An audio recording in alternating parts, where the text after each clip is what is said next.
Chengxi turned the corner, only to find another car blocking their path. Women wearing purple robes emerged from the car and began shooting at them. Chu Qing shielded Chengxi inside the car, knowing he could heal quickly from the level 1 Wangchuan bullet, but realizing Chengxi might not survive if hit. After some time, the women ceased fire, presuming their Wangchuan bullets had done the job. They prepared to depart, but Chu Qing stepped out of the car, admonishing them for leaving without ensuring their target's demise. Surprised to see him, they questioned how he managed to get into the car. Chu Qing realized that the military intelligence personnel had allied with the women to eliminate Chengxi, as they were the only ones who believed she was alone in the car. The women tried to shoot him, but he evaded the bullets and then charged at them, seizing and smashing their heads together. Chengxi interrogated them about their motives, pointing out that the Jianwu department messengers wouldn't intervene in the Jimin City family feud. The women pleaded with Chengxi, explaining they only followed orders. Chu Qing asked who had given them those orders. One of the women threatened Chu Qing, and in response, he snapped her neck. Moving to the second woman, she refused to divulge any information, knowing he would likely still murder her. Using a mystical power, Chu Qing absorbed all her thoughts, ultimately murdering her. They disposed of the bodies by packing them into the car and blowing it up. Chu Qing informed Chengxi that Huang Keishan, the head of the military surveillance department, had issued the orders. Chengxi speculated whether Huang Keishan had colluded with the Li family. Describing Huang Keishan as a man who had mutilated himself to practice ancient martial arts and gain strength, Chengxi expressed fear that he might come after her. However, Chu Qing assured her he had a plan to deal with it. He suggested replacing the leadership of the military surveillance department, as Huang Keishan seemed focused on targeting Chengxi rather than the entire department. Chengxi found this idea outrageous. Meanwhile, Chu Qing sustained serious injuries. He instructed Chengxi to take him to Cao Wei for treatment. Upon arriving at the Yi family's residence, Cao Wei noticed he was injured and expressed regret, saying he should have died instead. Chengxi became angry and attempted to hit her, but Chu Qing intervened, stopping her. He assured them they would cooperate in the future. Chu Qing instructed Chengxi to inform her mother about the situation, while Cao Wei attended to his wound. Initially reluctant, Cao Wei eventually agreed to treat him. To her surprise, the Wangchuan poison hadn't spread. Chu Qing asked if she wanted to learn, and she agreed. He then instructed her to treat him first, promising to teach her later. After Cao Wei finished treating Chu Qing, Chengxi returned with a report from her mother. She informed Chu Qing that Meng Zui had ceased searching for him and hadn't caused any trouble recently. Furthermore, the Li family offered not to harm the Yi family if they surrendered him. Chengxi also mentioned that her mother had completed building the company and provided all the necessary equipment. Lastly, she asked if he could handle the military surveillance department, to which he advised her to hide temporarily as surveillance would soon be searching for her. The following day, they went to the new company to explore it. Chu Qing penned down a recipe for a drug, and when Cao Wei examined it, she discovered it was poison. Chu Qing was amazed by her ability to recognize the poison with just one look. He then envisioned the wealth he would acquire once Cao Wei transformed all his recipes into various valuable medicines. Cao Wei prepared the medicine and Chu Qing added his blood to it. He instructed her to drink it, warning her that it would stop her from escaping and that there would be repercussions if she tried. Chu Qing warned her that if he died, the poison would activate inside her. He gave her 2 more recipes and urged her to prepare them quickly. Promising to provide the antidote after a year of collaboration, he believed it was enough time to address Jimin City's issues. He planned to use the other recipes to neutralize the Tang family's medicine.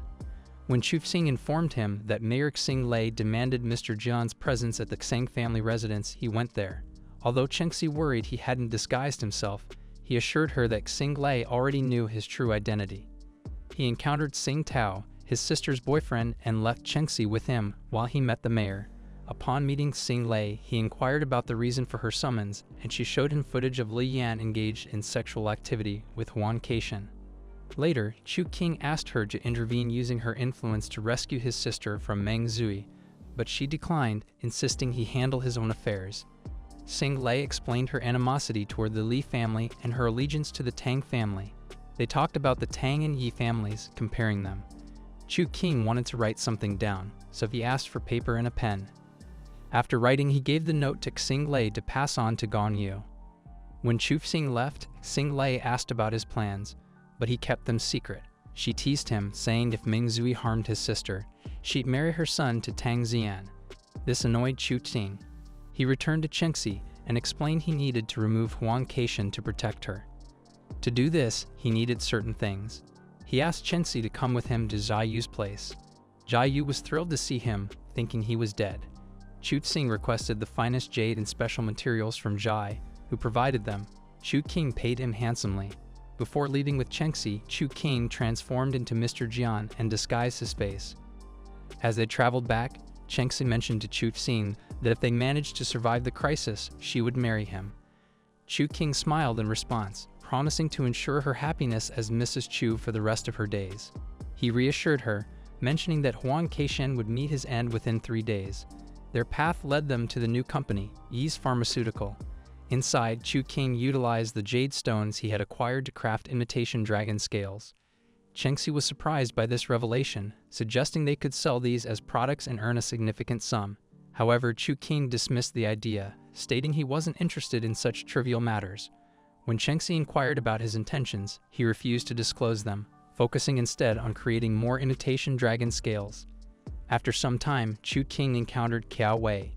He sought a remedy for the Forgotten River poison, offering her anything except freedom in return. Qiao Wei requested his unwavering support, accompanied by an unsettling grin. After some time, she finished making the antidote. Chu Qing started feeling like he was slowly being poisoned. Qiao Wei smashed the test tube containing the substance she had just made, and poisonous gas filled the air. She had tricked Chu Qing into believing she was making an antidote for him. Chu Qing fell and lost consciousness. She injected herself with the substance and obtained his blood sample to make an antidote to free herself from his grip. After making the antidote, she drank it and became free. She took him to the room and laid him on the bed, and while she tried to punch him, she became attracted to him and kissed him. This became her first kiss. Then she went on to sleep with him in an attempt to deceive him. After some time, Chu Qing woke up to find himself tied up. He broke the rope and discovered that Qiao Wei had slept with him. He stood up and told her it was nice of her. Suddenly, he started coughing blood. He grabbed her neck and demanded to know what she had done to him. Qiao Wei explained that she had done the same thing he had done to her. She said she didn't have a cure because it contained over 20 different substances. Chu Qing insisted she lay out her conditions. She asked him to release her and never bother her again. But he threatened her, demanding the antidote within 3 days and completion of the task he assigned within the next 3 weeks. She asserted her authority but then unexpectedly started coughing. Realizing she was still under some influence, she wondered how that was possible even after taking the antidote. She vowed to bring him down and began hitting herself, causing him pain as well. Chu Qing explained that there was a difference between the original poison he used and the blood she used to create the antidote. Later, he received a call from Chengxi, informing him that she and Huahua were waiting in front of the company. Disguised as Mr. Jian, they went to the Yunjiang River. While preparing for their task there, Chu Qing suddenly coughed up blood. Chengxi was shocked and asked what had happened to him. He said it was nothing and wondered if something had happened to Qiao Wei again. After getting ready, he told Huahua to take some pictures when he gave her the signal. Then he tossed the fake dragon scales he'd made up and did some cultivation, creating the image of a dragon. He asked Huahua to take lots of pictures of it. On their way back, he said he had chosen 2 photos that needed to reach Huang Keishan the next day. He instructed Huahua to draft a press release and release it when he said so. He told Chengxi they would visit her mom later because he needed to talk to her. As they approached a checkpoint, Chu Qing sensed something was wrong and told Chengxi to hide at the back. He rolled down the window, and the officer demanded he remove his mask. Chu Qing informed the officer he was a warrior and not under his authority. Then he instructed the officer to inform the Ministry of Supervision that he knew Chengxi's whereabouts. The officer returned, reporting that a cultivator claimed to know Chengxi's location, prompting the women from the Jianwu department to follow him immediately. The women discovered it was Mr. Jian and attacked him, but he easily defeated them. Suddenly, the Qingfeng army arrived, and Chengxi told him to leave her and escape, but Chu Qing told her not to worry. Huahua told Chengxi that since Mr. Jian was Chu Qing's master, he would find a way out. Aunt Yi and Tang Xian's mom showed up. Aunt Yi scolded Mr. Jian for resisting the military headquarters and hiding the wanted criminals from them. She wanted to know what Chengxi did wrong and told Huang Keishan to arrest her personally. Huan Keishan said he thought Chengxi and his military guards were dead. Mr. Jian said something that made Huan Keishan angry, and they both tried to attack each other. Tang Ziyan's mom stopped them but got hurt in the process. She asked Mr. Jian where Chu Qing was, but he answered in riddles, got into his car, and drove off. In the car, Chu Qing coughed in pain. The mark left on him when he healed Aunt Yi still bothered him, and it could explode any time during a fight with Huan Keishan. Meanwhile, Chengxi felt sad because she couldn't protect her man. Chu Qing told her he should be the one protecting her. Hua, who was also in the car, overheard them and was surprised. She asked if Chu Qing wasn't his master. Chu Qing couldn't respond. He realized he couldn't keep hiding, so he decided to confess to her. When he revealed himself, she was shocked. Later, when he got back home, disguised as Mr. Jian, he met Aunt Yi and asked for her help in dealing with Huan Keishan.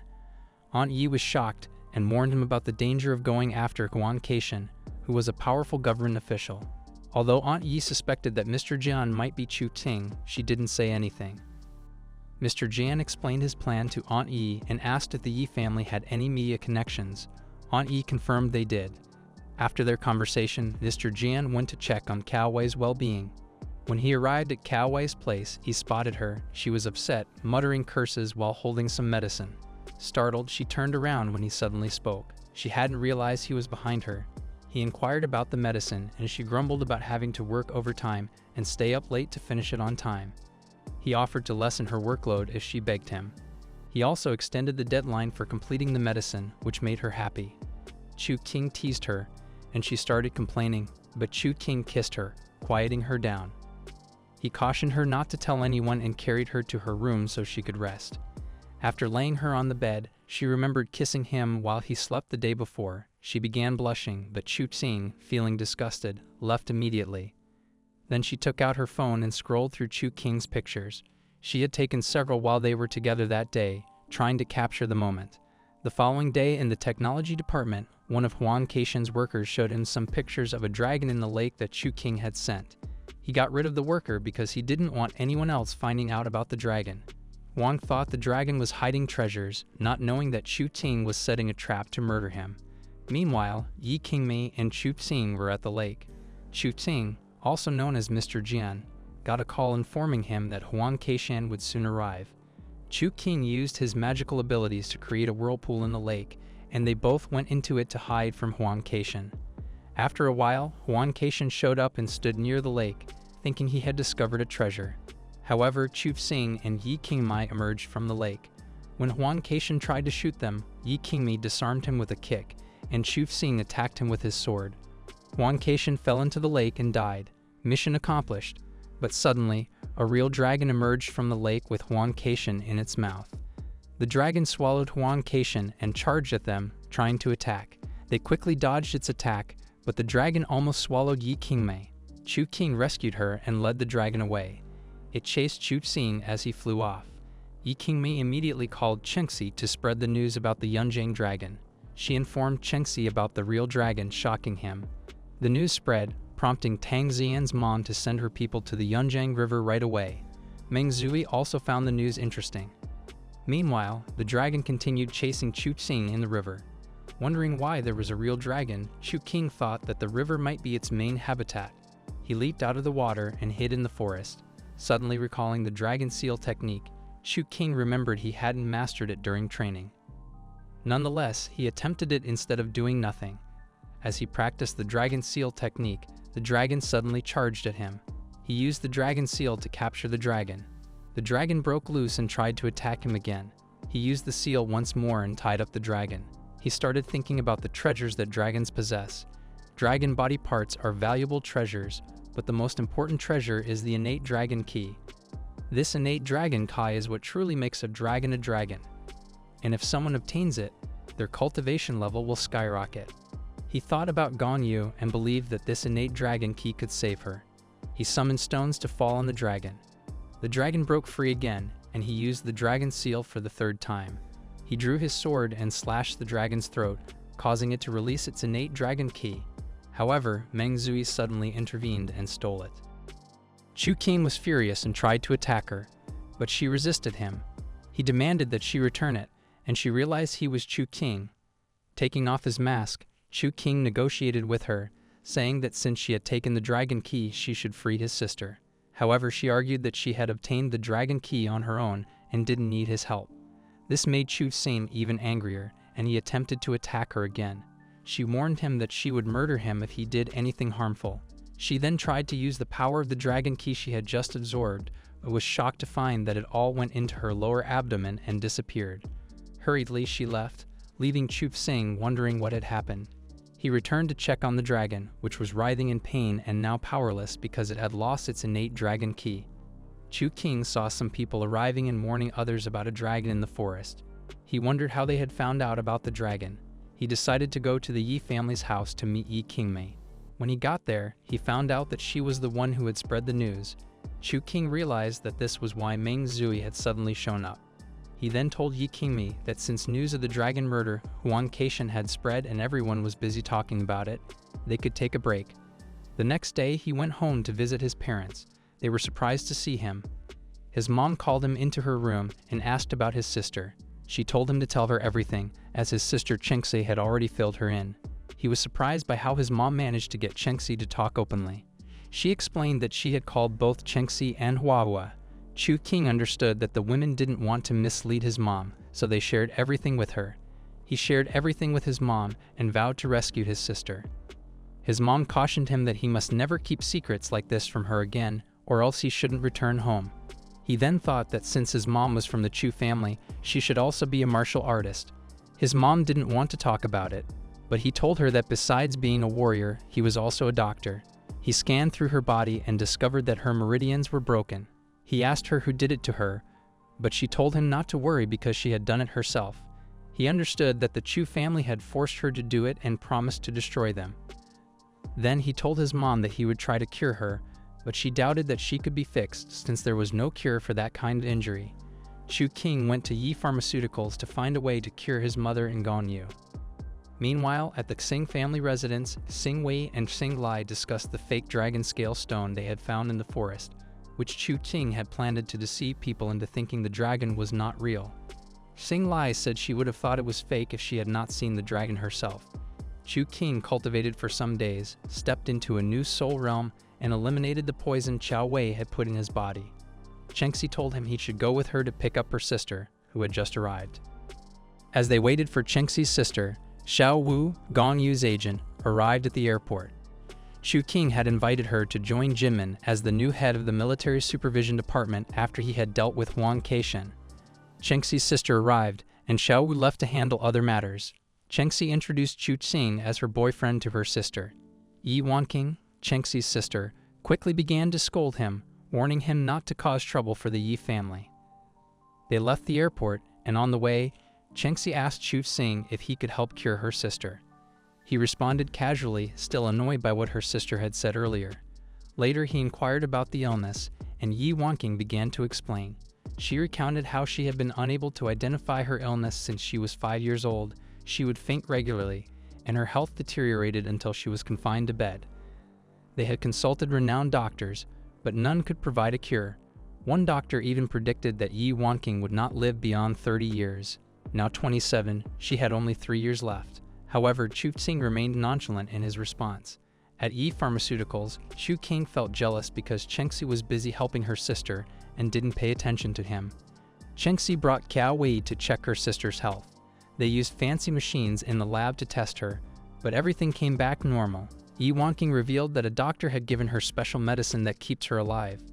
The doctor had given her 24 pills, one for each year, and it's supposed to make her live for 24 years. Qiao Wei wanted to test the pill, but Chengxi got worried and said each pill meant one more year for her sister. Chu Qing also wanted to try the medicine that could extend life. Later, Chu Qing claimed to know how the pill was made. Chengxi asked him to make 100 so her sister could live longer. But Chu Qing said only the original doctor could do it. Chengxi blamed the old doctor for not making enough pills. Qiao Wei asked Chu Qing to share the method to save Yi Wanqing. Chengxi and Wanqing were surprised when they discovered that he knew a way to save her but was keeping it a secret. Qiao Wei explained that if a medicine could be made using Chu Qing's prescriptions, it would be unlike any other in the city, and the prescription they had was just a simplified version. She added that if they had the complete version, Wanqing's illness wouldn't be a problem. Chu Qing admitted he hadn't spoken up because refining the medicine would take over 3 years, and since Qing only had about 3 years left to live, he didn't want to give her false hope. Then he left. Cao Wei suspected he didn't want to save Qing, but Chengxi defended him, believing in his sincerity and insisting he wouldn't act that way. Later, Chu Qing attempted to carve out a specific formation but struggled with it. He was informed that the president of Yi Pharmaceuticals wanted to meet with him. Upon arriving at the meeting hall, he found everyone already seated and waiting for him. Despite gossip circulating about his demeanor, he remained unfazed. He realized that Qing had intentionally notified him late about the meeting. The meeting commenced with Qing and the president discussing the launch of a new medicine the company had developed. Chu Qing objected to it. Everyone else agreed except for Chu Qing. Chu Qing suggested that everyone else should leave because he had some things to discuss with the president and the chief pharmacist, Cao Wei. Chengxi wondered what he was up to. Qing ended the meeting, and Chu Qing questioned Cao Wei about the medicine she had made. She hadn't made it according to his prescription. She angrily exclaimed that something was wrong with the prescription, so she had to adjust and improve it. Chu Qing mocked her so-called improved medicine. In anger, Cao Wei grabbed it from him and kept scolding him, saying he didn't know how to make medicines. He showed her that he knew alchemy and could refine pills, teasing her with it. She stormed out of the hall in irritation. Chu Qing left too. Chengxi said she believed Chu Qing and urged her sister to talk to him. Qing went to talk to Chu Qing and said sorry, but he didn't forgive her. She saw him practicing ancient martial arts, which surprised her. Chu Qing told her he thought she was a cultivator, and she said she used to practice when she was a child, but her doctor advised her to stop if she wanted to live longer. He kept acting unfriendly, and Qing asked if he was worried about ruining his plans and being left with nothing. However, Chu Qing told her there were other families in Jinmen he could partner with any time, and she shouldn't think too highly of herself. Hearing this made her angry. The two kept on arguing angrily until Qing got a call and went outside. He heard a noise from Qing's office and went to see what was going on. It was Yi Meyer demanding a share in the company because she's part of the family too. But Qing said it wasn't possible because she and her mother didn't help when the company started and even opposed it. Chengxi also heard the noise and tried to help her sister, but Chu Qing stopped her. Chengxi told Chu Qing she was sad he wasn't getting along with her sister. Meanwhile, in the argument, Qing slapped Yi Meyer. Yi Meyer got angry and tried to hit her back, but Chengxi stopped her quickly. Yi Meyer then pulled out a dagger and ran toward Qing. Chu Qing, who didn't want to get involved at first, saw this and rushed to stop her. He grabbed her by the neck and threatened to throw her off the building. Yi Meyer pleaded with him not to murder her, and he decided to let her go. She left the office with the plan to return later for revenge. Qing informed Chu Qing that he had finally done something that pleased her. He jokingly complimented her appearance, which annoyed Chengxi. Chu Qing left the office to attend to other matters. After he departed, Qing warned Chengxi about Chu Qing's violent tendencies, to which Chengxi admitted she couldn't handle him. Yi Meyer went back to her mother, asking for help in seeking revenge, and her mother agreed to assist. Chengxi rushed to inform Chu Qing that Mayor Xing Lai had covered up the truth about the real dragon. Meanwhile, Lai Yan was in her office, visibly upset, and received unexpected visitors.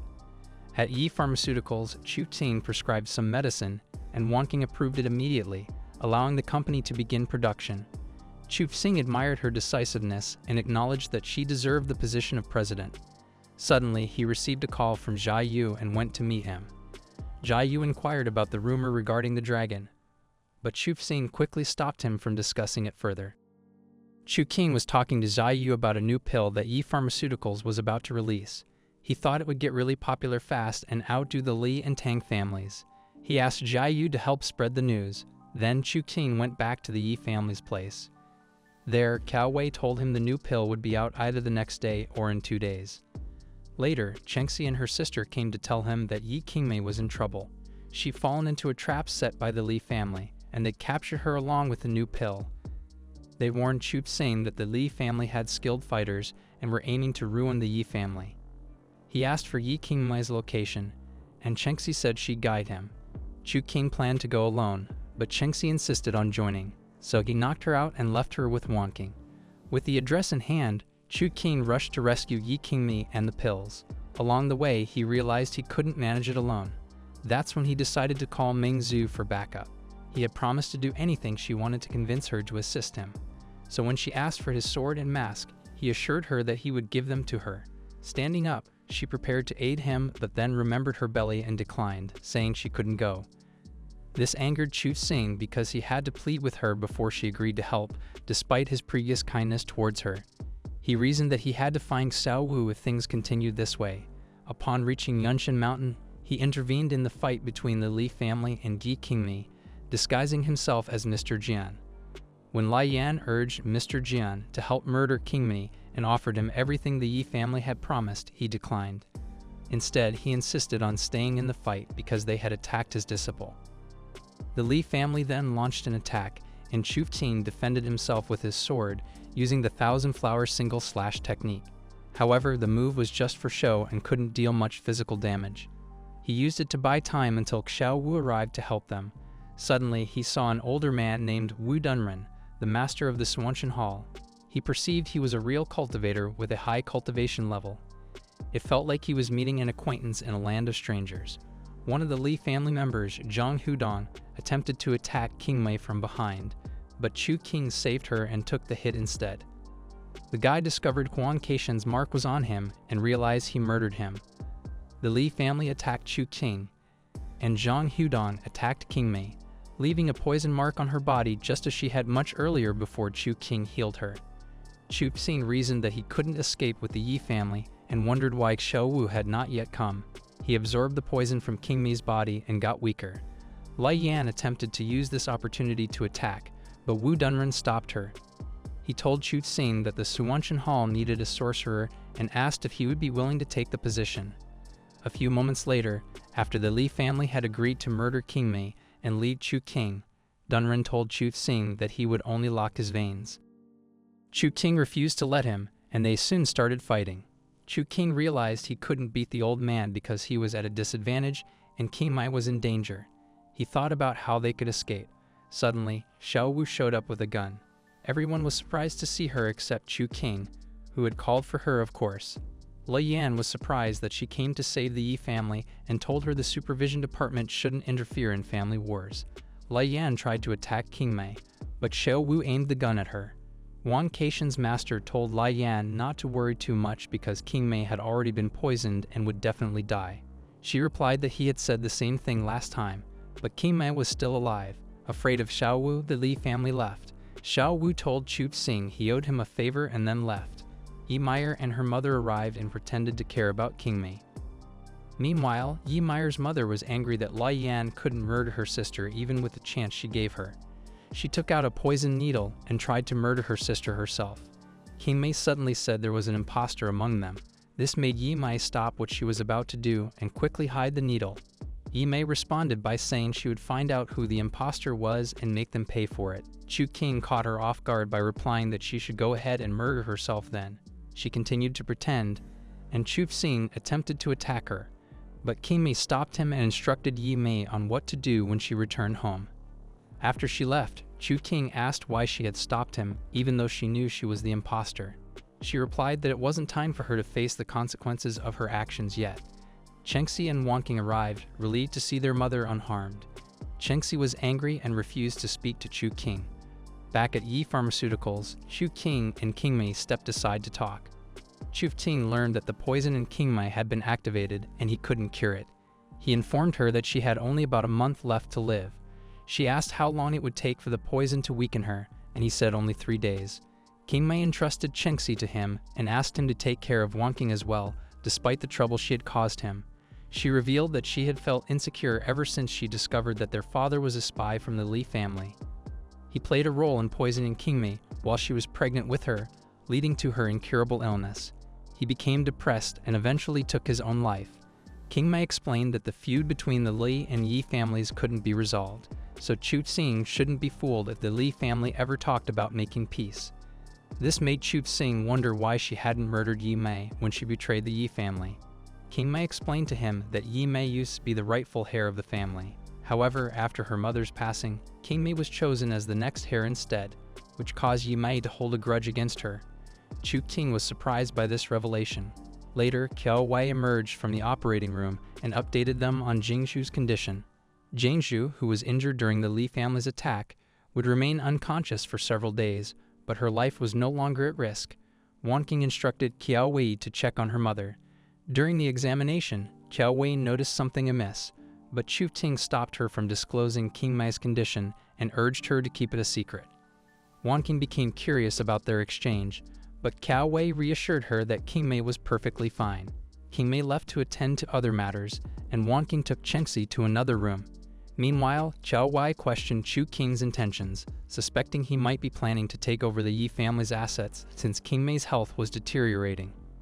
Wan Qing asked Chengxi if she noticed anything unusual about Chu Qing and her mother, but Chengxi didn't see any issue. Chengxi returned to her office, and on her way, she encountered Chu Qing. Despite his attempts to reconcile by apologizing for knocking her out earlier, Chengxi remained upset. Chu Qing then kissed her against her will. She told him never to leave her out of anything again, even if it was dangerous. He told her he couldn't do that, and she got angry with him. As she left, Chu Qing told her to go home and be with her mom if she had time. She then remembered what Wan Qing had told her and thought about what Chu Qing had just said. She wondered if something was really wrong with her mom, and she became determined to find out. Chu Qing reasoned that he could only hide their mom's illness for a short time and hoped they would forgive him when they eventually found out. He checked the poison mark on his body and realized his life could also be in danger if triggered, so he decided to get rid of Zhang Hudong. Chengxi went to meet her mom and asked if she could help with anything, but her mom told her to visit the homes of the victims from last night's incident on her behalf. After a while, Qing Mei called Chu Qing to her office and told him she was giving him one of the Yi family's mansions as compensation for his contribution to the family. She told him to pick up his family as the Yi family was no longer safe. Chu Qing asked if she was going to the Li family and said he would accompany her. She refused, but Chu Qing insisted, saying he could at least retrieve her body if she died. What a ridiculous thing to say. She told him she would be going the next day, and Chu Qing told her he would go find some aid. He told her to wait for him to return, but as he left, he felt she would leave without saying goodbye. Chu Qing headed to the Jijin bar to meet Meng Zui. He entered the bar and saw his sister. He rushed to meet her and asked how she was. Meng Zui showed up and tried to stir up trouble between them, accusing Chu Qing of not coming to save his sister. But Chu Xiao didn't fall for it. Meng Zui suggested they sit and talk. She poured herself and him a drink, but Chu Qing refused, worried it might be poisoned. Meng Zui drank from her glass and then gave it to him. He finished the drink and asked about her conditions for releasing his sister. She told him to be her slave, but he said no and asked her to change her terms. Meng Zui called Chu Xiao to make some drinks for them. Though Chu Qing was still unsure about the drink, his sisters reassured him it wasn't poisoned. He took the drink and found out it was actually poisoned. Chu Xiao was confused and drank it too, but she wasn't affected. Meng Zui explained that the poison only worked on cultivators, and Chu Qing was the only one among them. She ordered her men to throw Chu Xiao out of the bar because she already had the person she needed. Chu Xiao knew she couldn't save her brother alone, so she decided to go call for help. Chu Qing woke up tied to a chair. He found it difficult to use his cultivation powers. Meng Zui told him he couldn't escape because the chair was specially made for him. She claimed everything he had was now hers and moved closer, threatening him with a knife. Chu Qing activated his powers, and a beam of light shot out of his mouth, hitting one of Meng Zui's eyes. He told her to look into his eyes, and she saw one of his eyes glowing. Her eyes started to glow too, and she asked him what it was. He told her it was the life-binding spell. Once someone was cursed with it, the spellcaster and the victim's lives would be bound together, and when one died, the other would die along with them. Chu Qing's bind got loose, and Meng Zui attempted to stab him.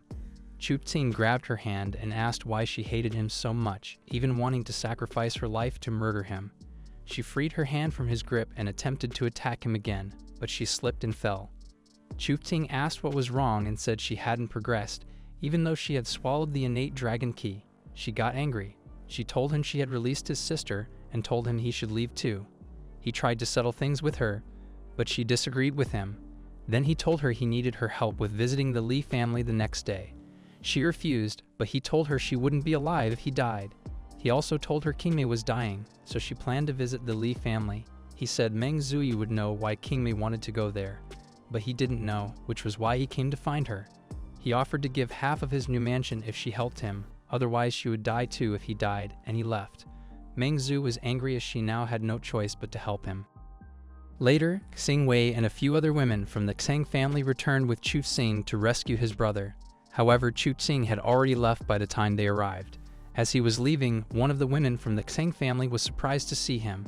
She informed him that his sister had spent the entire night pleading with the mayor, Xing Lai, to aid her brother before finally deciding to help. Xing Wei and Chu Xiao, now accompanied by Meng Zui, inquired about Chu Qing's whereabouts, but the woman refused to disclose the information. This angered Xing Wei, and they engaged in a heated argument. Chu Qing went there and met the two fighting each other. He thanked his sister for helping him. Meng Zui defeated Xing Wei, and when Xing Wei saw that Chu Qing was fine, she got angry and attempted to attack Chu Xiao for tricking the Xing family. Chu Qing stopped her and punched her hard, throwing her off. She asked him what he was doing as he was the reason she came. Chu Qing told her he knew she reluctantly came to rescue him because Xing Lai had ordered, not because she was willing, and told her to go back. She left in anger. Chu Qing took her already exhausted sister and got ready to leave as well, but Meng Zui stopped her and offered to assist, but only if he would lift the life-binding spell. However, Chu Qing admitted he didn't know how to lift the spell and was worried about entrusting his life to her. He asked her to reconsider her condition. Meng Zui mentioned having a doctor who could examine her sister. And while Chu Xiao was being examined, Chu Qing inquired if she had a different request and suggested he marry her. He was shocked and thought she was crazy, but she told him he had to agree to marry her if he wanted her help. He agreed but told her that his name would be in the first position. At first she rejected it but finally agreed, and they went to the court immediately to get married. Chu Qing was surprised that he had really gotten married. After that, Chu Qing said they should go back to the Yi family, and they would visit his parents together later to move to the new mansion King Mei gave her. Meng Zui told him that since the Yi family was now unsafe and that Xing family was along the same street as his new mansion, he should bring his family to her place instead. Chu Qing wondered if she was up to anything bad, and she told him that she couldn't do anything bad since they were now married. She requested to see his sword, and he showed it to her. They went to the Yi family, and Meng Zui told him he wasn't allowed to flirt with other women now that they were married. She said if he did, she'd flirt with other men too, as many as he did. When they arrived at the Yi family's house, Chu Qing got out of the car. As he left, Meng Zui dropped the bombshell that she was pregnant. Chu Qing was shocked and asked if he was the father. She confessed that she had been with too many men to be sure, but she chose him as the father. Chu Qing asked if he wanted her to abort the baby, but she refused. She drove away, leaving Chu Qing frustrated by her games. Chengxi approached him, saying her mom had gone somewhere and felt guilty about it. Chu Qing reassured her and asked her to do him a favor at the company while he went to the Li family's house. There he saw Lai Huanger getting into her car and thought she might know where King Wei was. He followed her car, but after a while, Lai Huanger realized she was being followed and sped up. Chu Qing had sped up and bumped into her car from behind, causing it to flip over and crash into a nearby bush. When she emerged from the vehicle, Chu Qing grabbed her by the neck. She warned him that if he murdered her, someone would also be sent to murder Chengxi. Chu Qing noticed a resemblance between her and Chengxi and wondered if they were sisters, considering Chengxi's father was a spy from the Li family. He asked if she had met King Mei, and she replied that she didn't know King Mei's plans, but only knew that King Mei had sent Lai Yan a letter, prompting Lai Yan to leave immediately for Fuhan. Afterward, he let her go and got ready to leave. However, Lai Huanger pulled out a gun and fired at him, but he used his power to deflect the bullet, which rebounded and hit her. Despite this, she managed to block it. Chu Qing returned to his car and headed for Fuhan, suspecting that Lai Yan wouldn't be alone. He called Qiao Wei to ask her to help Xiao Wu with something. Feeling nostalgic, he left a message for Meng Zui, informing her that he had gone to Fuhan. Once in Fuhan, he hid in the forest, waiting to see if King Mei had been exposed. Suddenly, his phone rang. Someone shot in his direction immediately, but he managed to dodge it. He thought the Li family must have mistaken him for King Mei. Zhang Hudong ran toward the sound, thinking it was King Mei. Unexpectedly, King Mei attacked him and then disappeared again. Zhang Hudong met other members of the Li family and informed them that King Mei had assistants. Lai Yan instructed them not to shoot until they were certain it was King Mei. Chu Qing agreed to aid King Mei again, but no one fired their weapon. King Mei decided to lure them out herself and emerged from hiding. One of the Li family members spotted her, but Chu Qing murdered her before she could act. Chu Qing felt disappointed it wasn't Zhang Hudong. Suddenly, Wu Dunran attacked from behind, but Chu Qing managed to dodge it. Wu Dunran warned him that he spared his life this time, unlike before, and just as he prepared to strike, Xiao Wu appeared. Chu Qing tried to help King Mei, but Zhang Hudong blocked him and used his poisonous ki, making Chu Qing feel weak. Zhang Hudong was about to attack Chu Qing again when Meng Zui intervened, shooting at him with her powerful gun. Wu Dunran decided to leave, saying he couldn't get involved anymore. Meng Zui kept shooting at them, forcing the Li family to retreat. Feeling unsatisfied that King Mei wasn't murdered, Lei Yan charged toward her. However, her subordinate urged her to escape while she fought King Mei. Despite King Mei dealing damage to her right away, Lei Yan still pursued King Mei. When King Mei mentioned Lai Yuanbai, Lei Yan stopped abruptly to confront her, claiming King Mei wasn't worthy of mentioning that name. They began fighting soon after. Meanwhile, Chu Qing observed their fight until suddenly, a member of the Li family attacked him from behind, causing him to fall to the ground. She tried to attack him, but Xiao Wu shot her and she ran away. Lai Yan and King Mei kept fighting. They brought out knives and dashed at each other. King Mei sliced Li Yan's throat while Lai Yan stabbed her in the chest. Chu Qing quickly ran to meet King Mei. Before dying, King Mei gave him the 2 knives and told him to throw them away into the Yun River. Chu Qing reasoned that the knives were the only things related to Chengxi's dad and also the clue to the deep hatred between the Li and Yi families. He considered keeping them but decided to throw them away as he was instructed. Meng Zui came running to Chu Qing, asking him to save her from the dragon chasing her because of its innate dragon ki with her. Chu Qing immediately used the dragon seal to bind the dragon. Xiao Wu was surprised to see the dragon and came closer to it. The dragon attempted to attack her, but she pointed her gun at it in self-defense and shot the dragon just before Chu Qing could stop her. The shot broke the dragon seal, and it tried to attack her again. Chu Qing attempted to use the dragon seal once more, but couldn't because he was very weak now and couldn't harness his power. However, the dragon got scared and fled. It headed towards where King Mei's body lay, and just before they could stop it from taking her, the dragon snatched her and disappeared into the river. Xiao Wu was astonished to discover a real dragon, contrary to what Xing Lai had claimed. Meng Zui aimed her gun at Xiao Wu, who promised not to disclose the information to the public. Chu Qing clarified that he didn't want Jinmen to experience another upheaval because of the dragon, so he kept the information hidden. He presented Xiao Wu with 2 options, either to wait for the right moment to reveal the news or for him to take her to capture the dragon when he had the opportunity, making her its owner. She chose the second option and inquired about the perfect timing. He responded that it would be the day the Li family was destroyed. After a while, Chu Qing gave Xiao Wu a formation to give to Gong Yu to cure her illness. The formation helped the user with their martial arts training. He had made 4 of this particular formation and gave one to his mum and Chengxi. Chu Qing told Xiao Wu to advise Gong Yu not to force herself into training anymore, but Xiao Wu replied that there was a reason Gong Yu forced herself to train that much and left. Well, Chu Qing didn't understand what she meant. Meng Zhu got jealous and asked him who Gong Yu was, and he slyly told her that she was his fiancée. She kicked him, and he fell to the ground. He asked her to help him get up as he was weak. He explained to her that it was the side effect of Zhang Zudong's poison, which King Mei had no cure for, causing her to go find Lai Yan. Chu Qing brought up the topic of Meng Zui's pregnancy. He thought she was joking to tease him, but when he scanned her body, he discovered she was actually pregnant. Returning to Meng Zui's home, Chu Qing rested for a while. Suddenly, Chu Xiao showed up and found her brother unconscious. She panicked, fearing Meng Zui had harmed him, but later learned he was okay. Meng Zui informed her that they were now married and presented marriage certificates, which surprised Chu Xiao. She asked Meng Zui questions about it, but Meng Zui didn't respond. Instead, she instructed Chu Xiao to bring their parents to her place, as the Yi family's safety was at risk. After Chu Xiao left, Meng Zui pondered the chaos the city would face when news of King Mei and Lei Yan's deaths spread. Word spreads quickly, and the Yi family confirms the truth. Chengxi feels guilty that Chu Qing knew about her mom's condition but kept it from her. Yi Mei and her daughter arrive, pretending to be concerned. Yi Mei assures them she'll seek revenge for King Mei.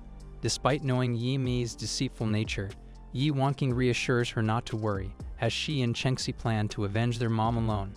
Yi Mei and her daughter leave, hoping to eliminate Mr. Jian next so they can fully take over the Yi family.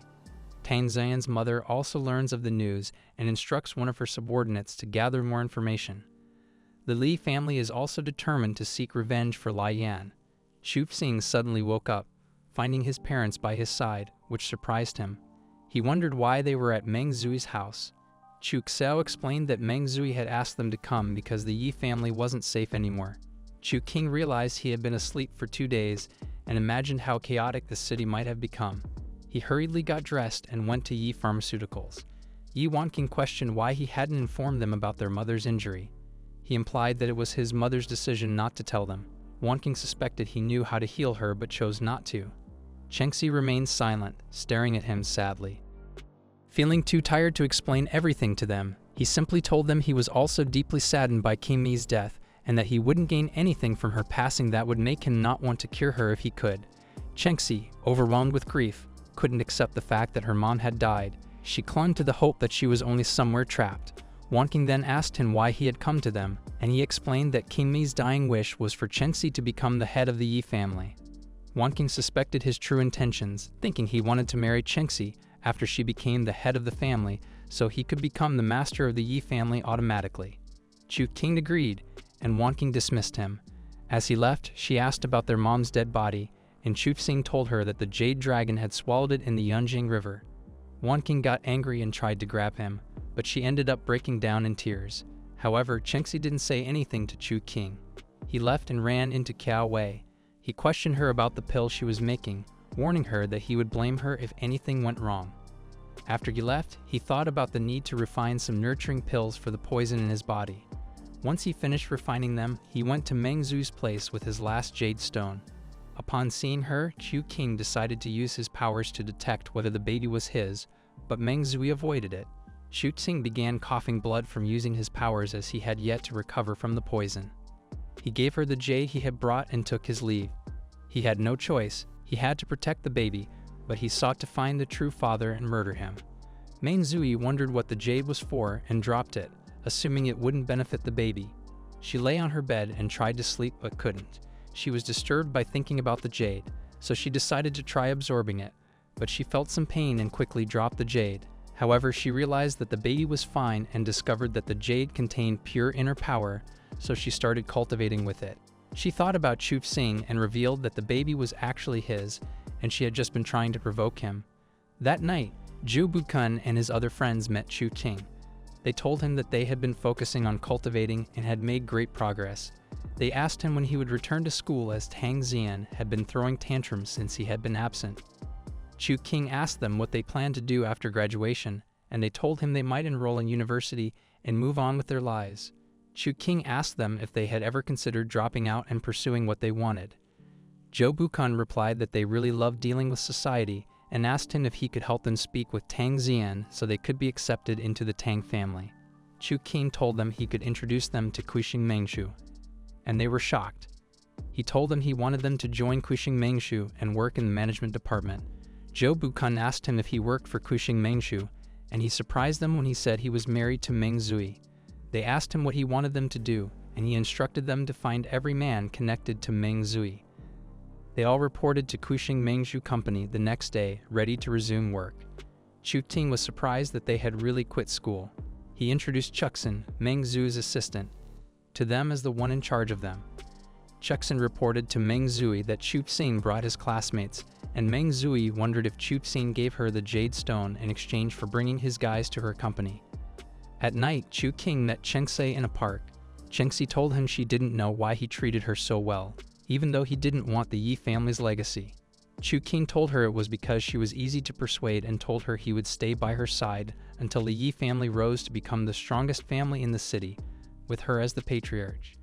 Chengxi asked him if her mother had told him anything before she died, and he answered that her mother had said he should take care of her and her sister. He added that Wanqing was proving too troublesome. Chengxi asked him how he would care for her and told him to help her become the patriarch. Chengxi informed him that Yi Mai had already gained control over most of the Yi family, leaving only a few supporters on their side. She explained that the next day, she and Yi Mai would compete openly for leadership, with the Li and Tang families present to complicate matters for their own gain. Chengxi emphasized the importance of her success, as the Yi family's reputation depended on it. Chu Qing assured her of his support, promising that she would indeed become the patriarch. Shortly afterward, Chengxi received a distressing call about her sister's safety. Chu Qing, concerned, asked if her sister had passed away. Chengxi, angered by the question, bid him in frustration, questioning if he wished her harm. They quickly departed for Chengxi's sister's location, noticing 2 cars tailing them along the way. Before long, one of the cars overtook them. Yi Mai emerged from the vehicle, surprised to find Chu Qing accompanying Chengxi. She had suspected him of betraying the sisters. She thought that if she murdered Chengxi then, she would have become the patriarch. But she couldn't take that risk. With Chu Qing by her side, she knew it was too dangerous, so she decided to leave right away. At Yi Pharmaceuticals, Chu Qing and Chengxi found Wanqing in a ward with Jingshu. Wanqing had a broken leg but was otherwise okay. Seeing Chu Qing, Wanqing wondered why he was there when he already had Meng Zui with him. However, Jingshu told Chengxi to take her sister out because she wanted some time alone with Chu Qing. She said that even though Wanqing didn't like him, she trusted him because Qing Mi chose to believe in him. Then she asked him what his plans were for the next family meeting. He said it depended on the situation, but one thing was certain, Chengxi would become the patriarch. Chu Qing then asked if Wanqing and Chengxi had the same father, which surprised Jingshu. She wondered if Qing Mi had told him something. Chu Qing said Qing Mi had shared a brief story, but some parts were unclear. Jingshu told him that Qing Mi had only given birth to 3 daughters and that Yi Mao was an adopted son. Chu Qing was shocked and asked about the 3rd daughter, mentioning the daggers he had thrown into the Yunjiang River with name inscriptions, Xi and Huan. Jingshu, reluctant to discuss it, told him to leave. As Chu Qing prepared to depart, he pondered what really happened between the Li and Yi families. That's it for today's recap. Give us a like and don't forget to subscribe for more videos. See you next time.